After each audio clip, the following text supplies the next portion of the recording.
నీ ప్రశ్నలన్నింటికీ జవాబివ్వడానికి నేను వచ్చాను. అన్ని జవాబులు సకాలంలో లభిస్తాయి.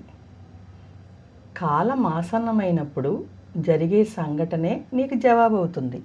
అదుగో ఆ కిటికీ వైపు చూడు. అది పగటిని పగలుగాను రాత్రిని రాత్రిగాను చూపిస్తుంది. పరదా దించినంత మాత్రాన అది రాత్రిని పగలుగాను పగటిని రాత్రిగాను చేయలేవు. అందుకని ఆ పరదాని తొలగించు. దానికి సహాయపడడానికి నేను వచ్చాను. పగటిని పగలుగాను రాత్రిని రాత్రిగాను చూపిస్తాను. దీనిని నువ్వు ఆమోదించు. నువ్వు పగలు పనిచేస్తావు, రాత్రి నిద్రిస్తావు. అంతేగాని పగలు నిద్రపోలేవు, రాత్రి పనిచేయలేవు. ప్రతి కార్యము సకాలంలో నిర్వహించబడుతుంది. దీనికోసం నువ్వు ఆలోచించి రోజు జరిగే విషయాన్ని దిగులుగా ఉండొద్దు. హుషారుగా ఉండాలి, నవ్వుతూ ఉండాలి, దిగులుగా ఉండొద్దు.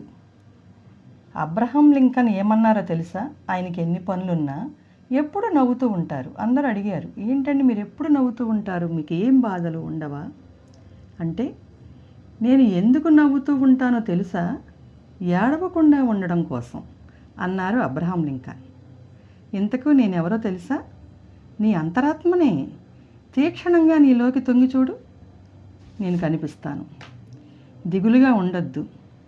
ధైర్యంగా ఎప్పటి పని అప్పుడు చేయటమే పని నిర్వర్తించడం.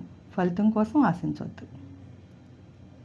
పరదాన్ని తొలగించు. ఆ కిటికీ పరదాన్ని తొలగించి చూడు, తెలుస్తుంది. ఎక్కడివక్కడే ఉంటాయి, మార్పులే ఉండవు.